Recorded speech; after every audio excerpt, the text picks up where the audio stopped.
شروع اللہ کے نام سے جو بڑا مہربان نہایت رحم والا ہے۔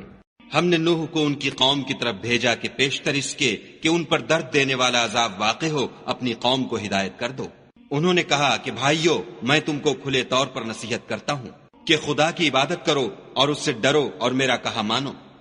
وہ تمہارے گناہ بخش دے گا اور موت کے وقت مقرر تک تم کو مہلت عطا کرے گا۔ جب خدا کا مقرر کیا ہوا وقت آ جاتا ہے تو تاخیر نہیں ہوتی، کاش تم جانتے ہوتے۔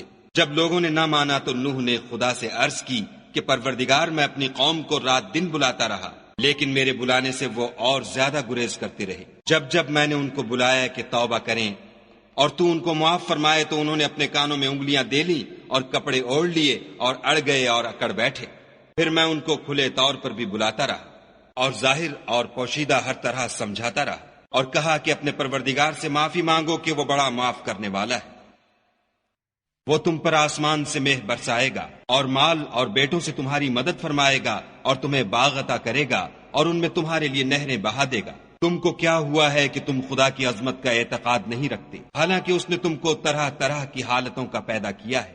کیا تم نے نہیں دیکھا کہ خدا نے 7 آسمان کیسے اوپر تلے بنائے ہیں، اور چاند کو ان میں زمین کا نور بنایا ہے اور سورج کو چراغ ٹھہرایا ہے، اور خدا ہی نے تم کو زمین سے پیدا کیا ہے، پھر اسی میں تمہیں لوٹا دے گا اور اسی سے تم کو نکال کھڑا کرے گا۔ اور خدا ہی نے زمین کو تمہارے لیے فرش بنایا تاکہ اس کے بڑے بڑے کشادہ رستوں میں چلو پھرو۔ اس کے بعد نوح نے عرض کی کہ میرے پروردگار، یہ لوگ میرے کہنے پر نہیں چلے اور ایسوں کے تابع ہوئے ہیں جن کو ان کے مال اور اولاد نے نقصان کے سوا کچھ فائدہ نہیں دیا، اور وہ بڑی بڑی چالیں چلے اور کہنے لگے کہ اپنے معبودوں کو ہرگز نہ چھوڑنا، اور ودہ اور سوا اور یغوس اور یعوق اور نصر کو کبھی ترک نہ کرنا۔ پروردگار، انہوں نے بہت لوگوں کو گمراہ کر دیا ہے، تو ان کو اور گمراہ کر دے۔ آخر وہ اپنے گناہوں کے سبب پہلے غرقاب کر دیے گئے، پھر آگ میں ڈال دیے گئے، تو انہوں نے خدا کے سوا کسی کو اپنا مددگار نہ پایا۔